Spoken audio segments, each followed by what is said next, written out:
نورهان ورضا ازيكم؟ هاي. الحمد لله. عامل ايه؟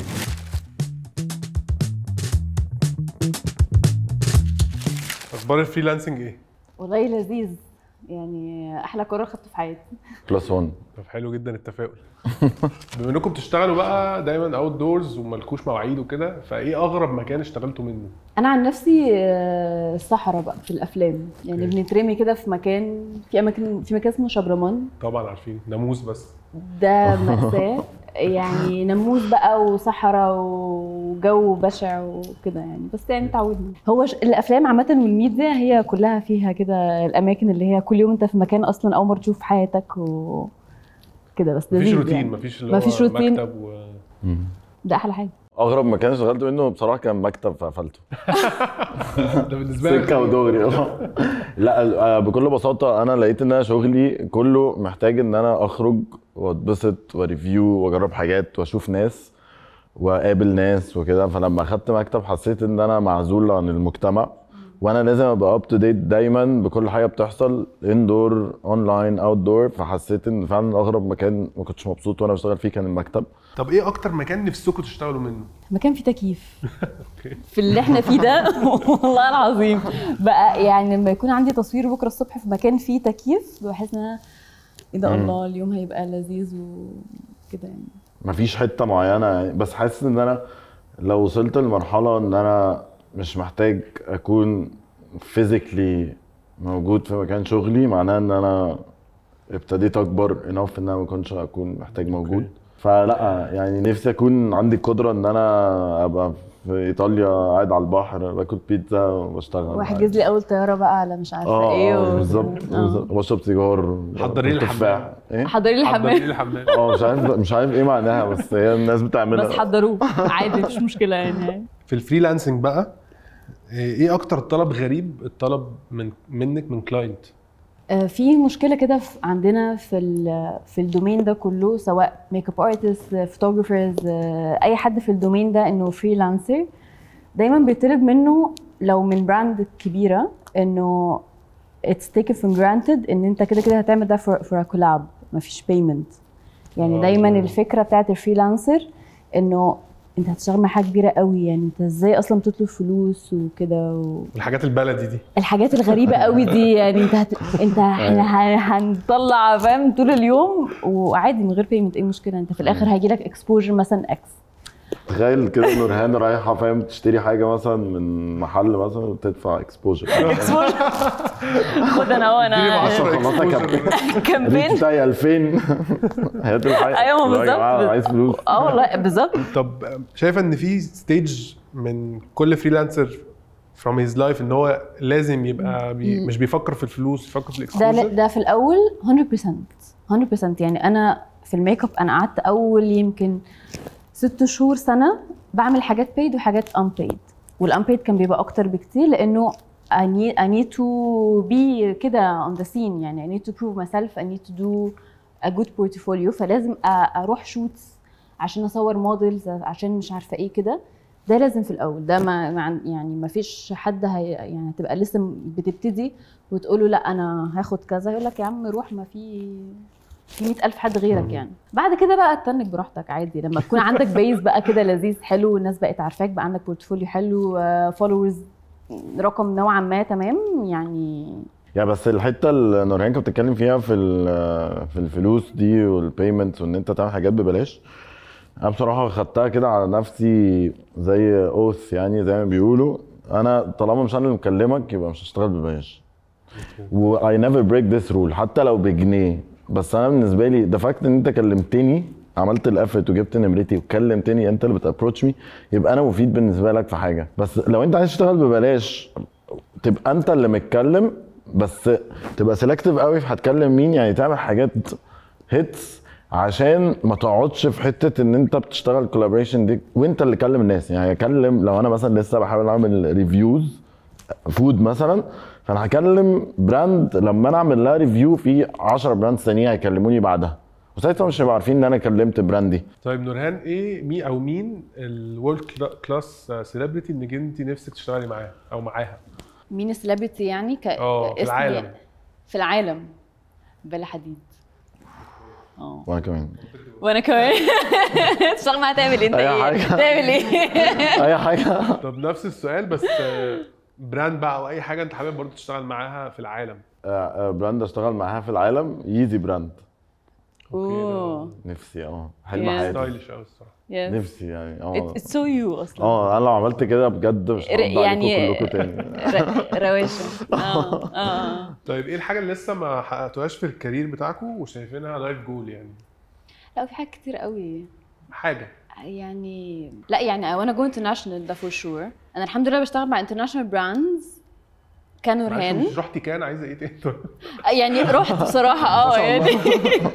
لا يعني قصدي انا اشتغلت مع international brands كانوا رهان، بس كميك اب ارتست بقى I wanna go كده يعني هوليوود بقى الدايركشن ده، فده اللي نفسي بصراحه.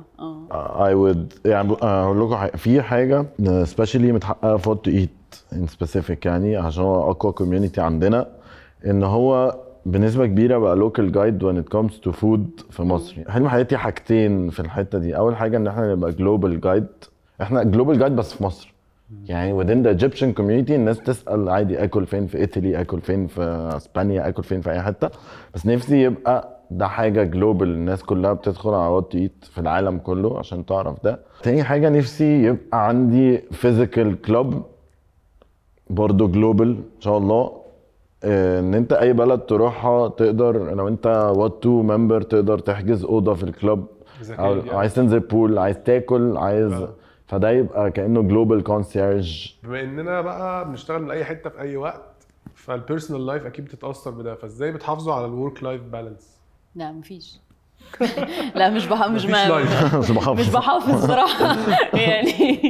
يعني لا يعني بحاول اخطف لي اللي اعرف اخطفه في النص. مفيش اي حد فريلانسر في الدنيا اصلا عنده سكادجول يعرف يستيك تو ات ويعرف يبلان حياته على اساسه. مفيش الكلام ده. انا بحس ان انا شغلي عشان انا ديجيتال او لايف ستايل، يعني الحاجات الاون جراوند بتكون لايف ستايل وايفنتس وحاجات كده، والحاجات الاونلاين ممكن اعملها من اي حته. يعني لو انا في حفله او في فرح او في اي حاجه we can always keep things running. دي بقى اللذاذه بتاعتي. فانا بصراحه انا ما عنديش بالانس اصلا، لان انا حياتي هي عباره عن شغلي والعكس. يعني انا مش قصدي اللي هو ان انا شاب الدؤوب وكده، بس قصدي يعني فاهم قصدي، مش اللي هو شغلي هو حياتي، بس انا اكشلي حياتي هي شغلي بجد. طيب ايه اطول اجازه قدرتوا تاخدوها عن الشغل والكلاينت كلمكم فيها كم مره؟ انا بالنسبه لي رمضان، لان احنا ما عندناش شغل في رمضان خالص. ايه ده؟ طب والخير؟ عكس بعض في كل حاجه. طب والمسلسلات؟ ما بنبقى خلصنا قبل رمضان فعلا. يعني في حاجات قليله بنبقى لسه to be continuous مثلا في اول اسبوع في رمضان. انا لما كلاينت بيكلمني بطني بتقلب عشان بعرف ان في مصيبه. يعني مفيش كلاينت هيكلمني يقول لي برافو، يعني دي حاجه مش موجوده في الحياه. فطول ما انا محدش بيكلمني بعرف ان الشغل ماشي تمام. اول لما الاقي كلاينت بيكلمني يبقى في مشكله، بس ما بتحصلش كتير الحمد لله. انا بقالي 3 سنين ولا خدت اجازه ولا عملت حاجه غصب عني. انا عادي يعني I'm just living it day by day.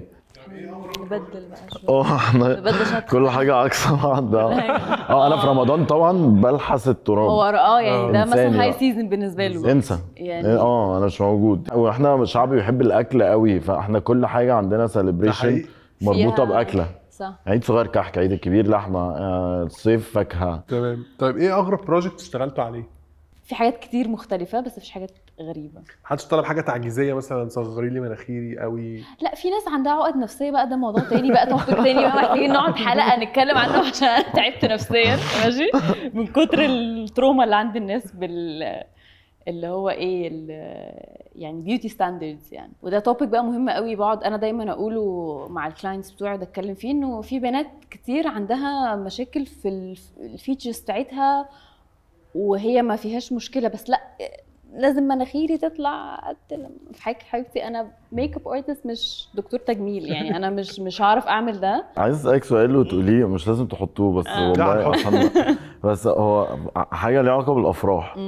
هو ليه لو واحد صاحب العروسه دخل وهي بتلبس وهتطرده والفوتوغرافر عادي؟ يعني قصدي لا عارف ده السؤال ده عامه يعني السؤال ده ترندنج جدا. السؤال ده يعني قصدي اللي هو لا ده الفوتوغرافر اللي هو اشمعنى؟ ما ليه بقى؟ ما هو الفوتوغرافر ده انا مش مع ده على فكره، عشان بس يبقى كلامي واضح ماشي.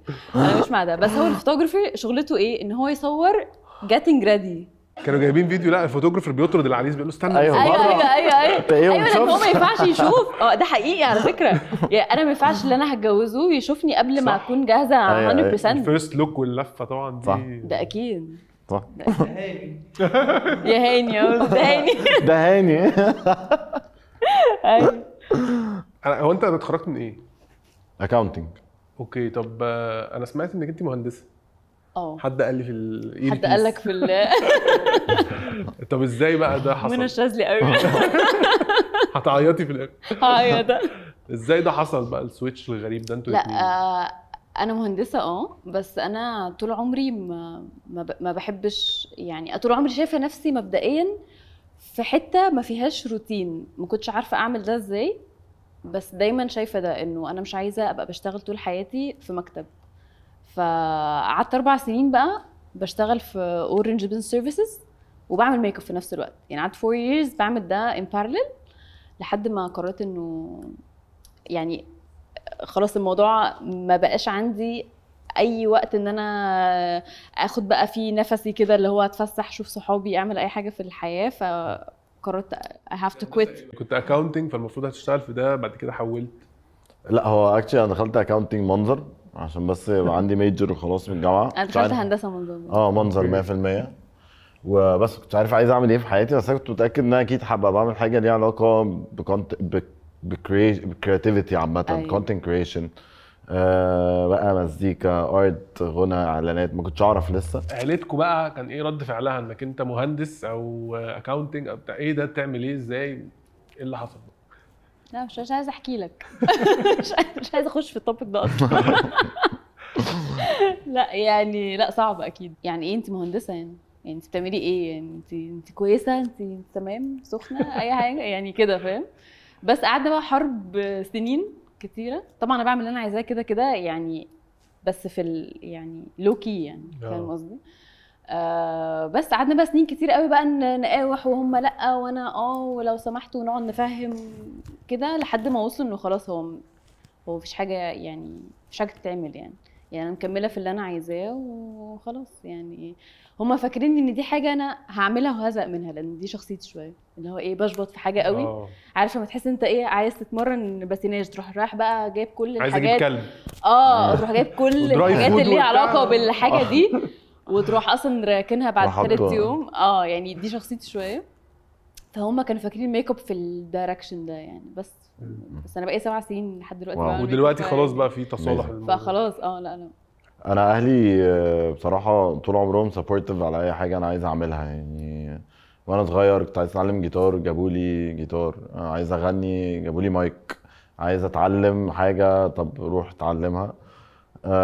عشان هم عارفين ان كده كده لو انا عايز اعمل حاجه هبقى عايز اعملها، فبيحبوا ان هم يكونوا بارت من ده، بدل ما ريزيستنس بتخلي ممكن شويه الموضوع ممكن يبقى بيتعمل اوت اوف عنده بعد كده مثلا ما تكملش. طبعا لا نورهان طبعا انا عمري ما قعدت اعمل حاجه 7 سنين اصلا، فانت بطله يعني. فبس قصدي ساعات بتبقى انت بتعملها عنده بعد كده عشان بس تبقى اسمك عملتها، بعد كده يلوز انترست جاست فور ذا فاكت ان انت عايز تريفنج ان انت حد منعك من حاجه. بس لا فهم سبورتيف قوي قوي قوي قوي لحد النهارده. و يعني I don't think I would be whatever I am النهارده من غير سبورت اهلي صحابي وكده. فلا اهلي بصراحه يعني انا حاسس ان هم open minded اكتر مني بكتير، بس في الحاجات الاهم. مش دول الاهل، في الشارع بقى حد سالك بتشتغلي ايه؟ بتقولي يعني ساعات مثلا ظابط مثلا. دي كنت هقول كده اصلا. كمين راس غارب. ايوه عارفه. ظابط مثلا يقول لي رخص ماشي تمام. تشتغلي ايه؟ بقول له ميك اب ارتست. يقول لي ايه؟ بقول له في الاعلام. يقول لي تمام صباح الفل. اي حاجه كده يعني. انا اكتر سؤال بتساله انت بجد انا مش فاهم بقى، يعني ممكن تشرح لي بالظبط بقى؟ دي صعبه قوي. صعبه قوي والله، صعبه قوي. ما اعرفش اقول لهم ايه يعني. حتى انا بقعد احاول اقربها للناس. لو حد مثلا مش عارف وات تو واتش اقول له طب عارف وات تو ايت؟ يقول لي لا مش عارف. اقول له طب عارف مين بوك؟ يقول لي لا ما مش عارف. طب مش عارف. طيب عارف جامعتي؟ عارف. لا بحاول دايما اجيب له. عارف طارق نور؟ يقول لي اقول له انا بقى كنت اشتغل فيها ومشيت، فاهم اللي هو اي حاجه اي محطه قريبه. عارف ميدان الساعه. طب ايه اطول مده استنيتوا فيها كلاينت انه يدفع الفلوس؟ يا لهوي بيجي حسام الموضوع ده مقرف بصراحه. لا الموضوع ده بجد كارثه في مصر والله. يعني شهور، انت بتتكلم في شهور يعني. ليه انا استنى فلوسي على حاجه انا عملتها من 6 شهور عشان ما اعرفش ايه عطلان؟ انا ما بفهمش قوي بقى. بس ده سيستم، ده سيستم ايه يعني؟ في حاجات انا ما بفهمهاش بصراحه انترنال كده في الشركات، وحاجات ما اعرفش ايه العطله جايه منين، بس كل واحد بيقول حاجه مختلفه. بس لا شهور عادي. وانت يعني معتبرين ان انت عادي، ان انت تمام، يعني انت معاك غيرهم 80 مليون فتمام.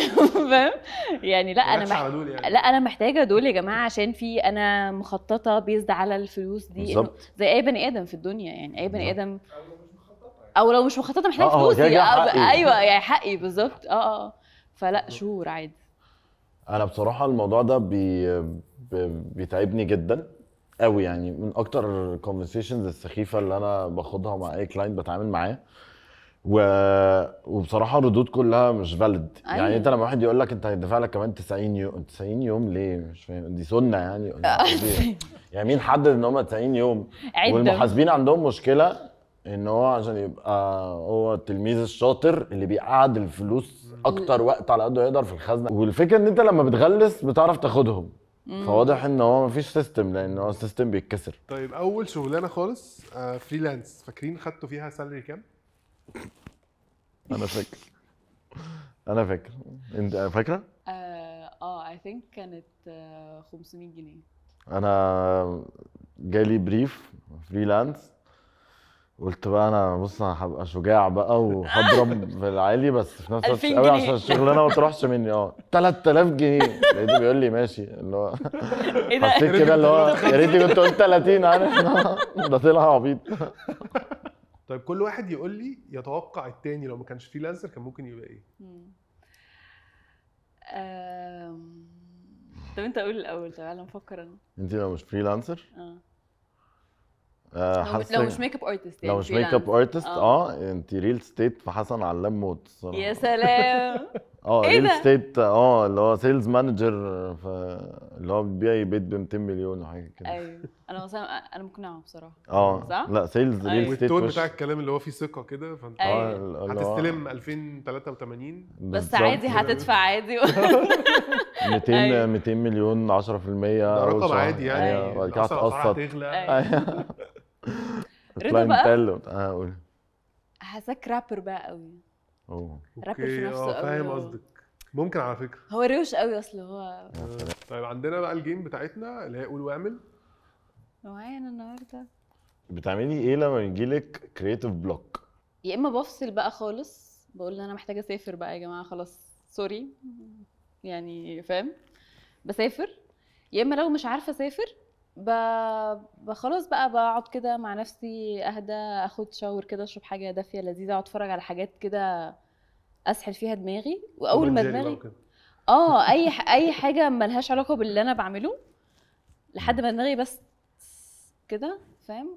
انام اصحى الصبح ببقى زي الفل عادي. ايه اوحش نصيحه ليها علاقه بالشغل اتقالت لك؟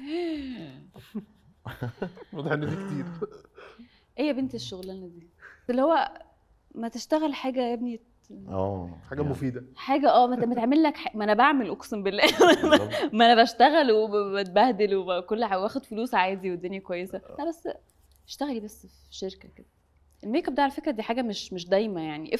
افرض بطلوا يعملوا يعني ايه يا جماعه؟ افرض بطلوا يعملوا ميك اب يعني. مفيش حاجه اسمها كده. مفيش حاجه اسمها يعني كلام اصلا غير ما ده كان بيتقال لي بقى من مديري بقى. ده اكتر حاجه بتحبيها وبتكرهيها في شغلك؟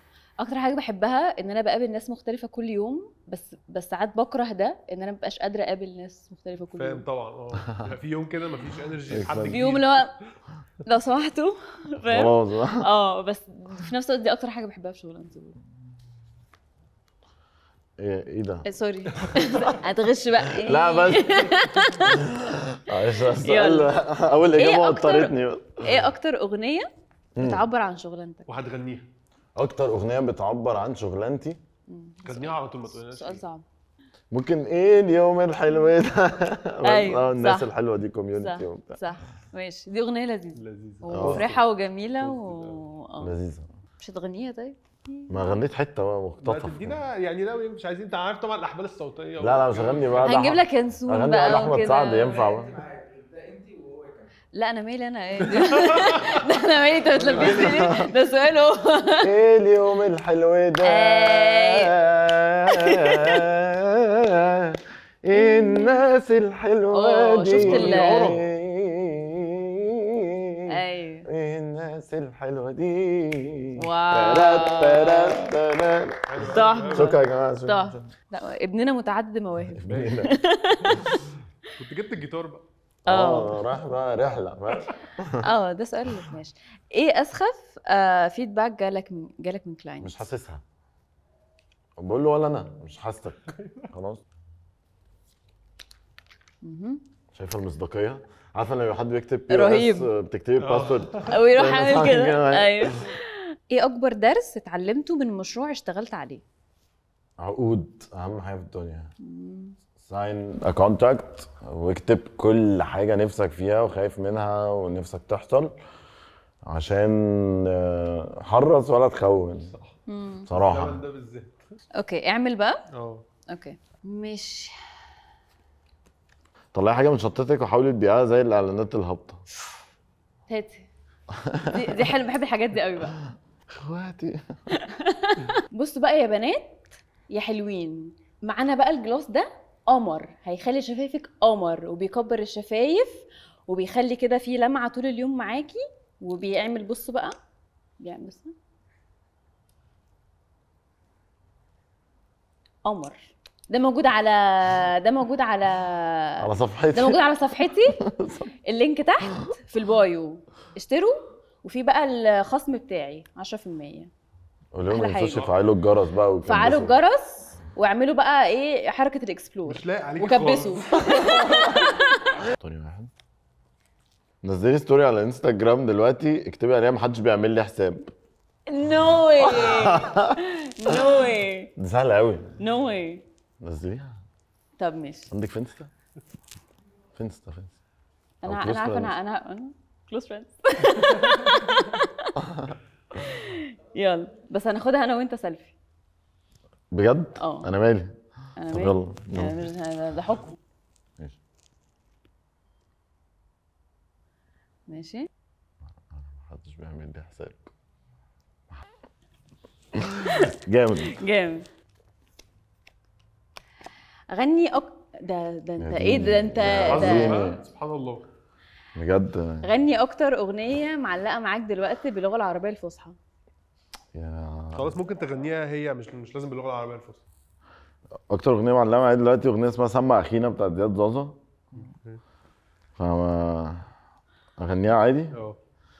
سمع اخينا هنا الى الكريم ايه تعوج على ايه زيت بس زفت عك فينا ليه يا كيفكم الكذب. مش حافظ قوي بس انا. لا واو انت اصلا ايه ده انت ازاي قلت كده اصلا.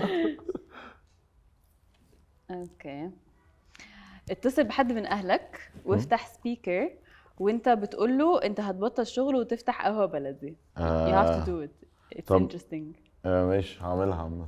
طب يلا يا جماعه يلا انا بكلم امي. يلا بينا. يلا بقى يعني اللي اعملها صح ما نعملهاش خالص. ايوه يا حمودي. هاي مامي. هاي يا حبيبي. اخبارك ايه؟ الحمد لله انا كويسه. بقول لك ايه، انا بفكر افكس بقى كل اللي انا بعمله في الشغل ده وافتح قهوه بلدي، رايك ايه؟ والله ايه الهبل ده؟ انت بتستظرف؟ انا عايزه افتح كل الشغل اللي بشتغله ده وافتح قهوه بلدي. ده بابي؟ طب رايه ايه؟ ايه رايك ايه يا دكتور؟ تعالى افتحها في الشيخ صلاح حفني.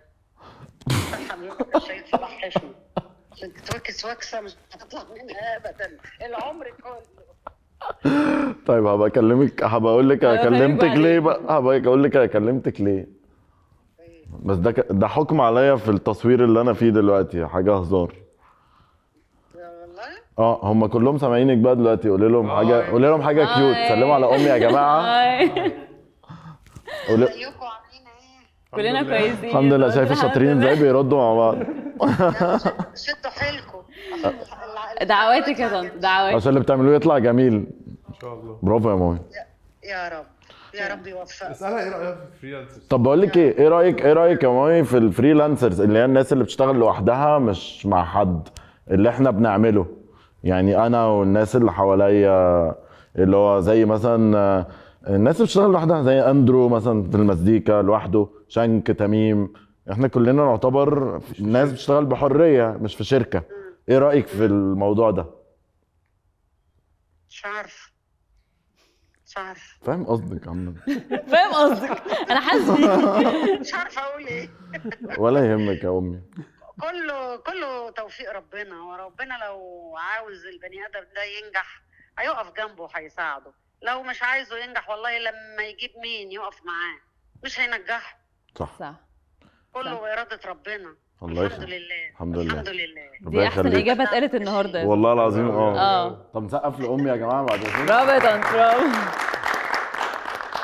ماشي يا ماما، يومك لذيذ. ماشي يا حبايبي، ربنا يوفقكم. باي. ميرسي، باي. باي. قشطه، طلعت لذيذه.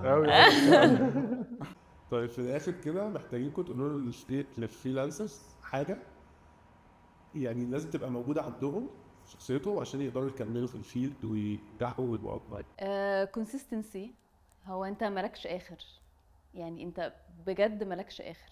يعني مهما تقول انا اشتغلت مع فلان وعملت اعلان كذا ولا كامبين كذا ولا اشتغلت مع سيلبرتي كذا، انت still you have so much to do. محدش يقعد ويكسل وكده، لانه اجان زي ما قلت قبل كده انه الكسل ده الاريح حاجه، لان انت ما فيش ميعاد، يعني مفيش ميعاد حضور عندك الصبح، يعني انت عادي ممكن تشتغل او ما تشتغلش. فدايما الكونسيستنسي is the key.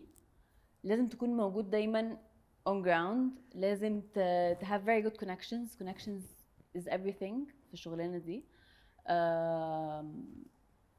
خليك كويس كده decent. بلاش يعني في ناس لما بتتشهر في حاجه معينه،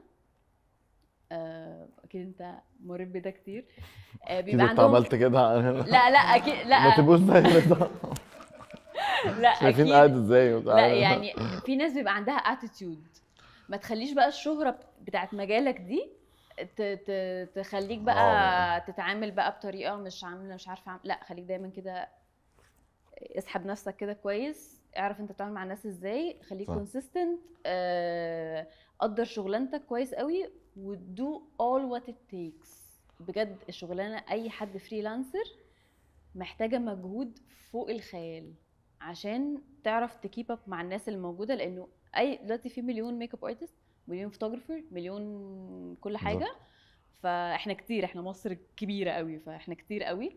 فعشان تبان وتبقى بجد تبقى appreciated في الدومين اللي انت فيه، يعني الموضوع فيه مجهود كبير قوي. فلازم تبقى عارف انت داخل على مجهود كبير قوي وتبقى قده وما تفرهدش، يعني خلي نفسك بقى طويل.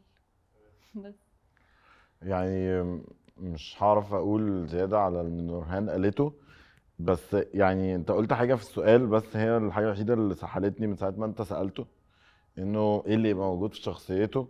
اكشلي هو بحس المشكله الوحيده في اغلب المواقف او اللي بتبقى limitation على الناس، ان هم فعلا they forget their personality and they try to be something else that ان هو انت مش ده.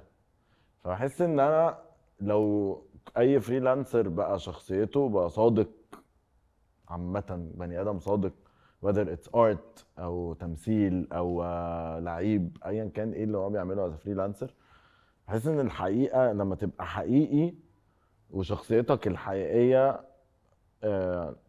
هحس بقى ان كل البوكسز will be checked. you'll be different، لان انت كده كده شخصيتك is very unique. مفيش حد شخصيته بالحرف زي حد تاني. ذوقك، طريقتك، ازاي تتعامل مع الناس. لو بتحب حد هتكون تحبه بجد، فمش هيحس منك بانرجي استغلال. لو ما بتحبش حد الناس تبقى عارفه، فالناس مش تبقى حاسه ان هي تثق فيك ولا لا، لان انت صادق في your emotions. فاهم قصدي؟ فبحس ان reality being real ممكن تكون بتضايق ناس كتير، بس actually زي ما نورهان كانت بتقول، انت عايز تعمل الحاجه اللي تفلتر الناس اللي انت مش المفروض تبقى موجوده في حياتك. فحاسس ان الناس الريل هم بيبقوا انجح ناس في اصعب انجح ناس، اللي هو تلاقيهم فعلا ناس كده اللي هو ناس حقيقيه وصادقه في اللي هي بتعمله، ومش بيعملوا فيها حاجه مش هم. عشان كده بيبقى ليهم هفوات وليهم غلطات وليهم اخطاء حتى لو public mistakes، عشان هم بيتصرفوا على حقيقتهم، فعندهم ups and downs. بس حاسس ان اصعب حاجه ان انت تبقى شخصيتك، مش ان في شخصيه معينه انت لازم تبقاها عشان تبقى فريلانسر ناجح. بس وانا برضو I just want to add something. I'm not in a place ان انا انصح حد ولا كل اللي انا قلته، واكيد برضو يعني مش عايز اتكلم عن لسانك. بس انا بحس ان في الاخر انا بتكلم عن ريفلكشن لحياتي، الطريقه اللي انا اتربيت بيها، الجامعه اللي انا دخلتها، الناس اللي انا قابلتها. فكل واحد عنده الفورمولا بتاعته، وانا بقى مش اللي هو بقى I came from nothing وعافرت وما اعرفش ايه. لا احنا الحمد لله انا مش يعني I don't come from a background ان انا في ناس اكيد تعبت اكتر مني بكتير وناس اشطر بكتير واذكى بكتير. بس الواحد بيحاول بالطريقه اللي هو طلع بيها ان هو يخلي اللي عدى بيه ده يبقى learning ويخليه بني ادم احسن وبني ادم بيتطور.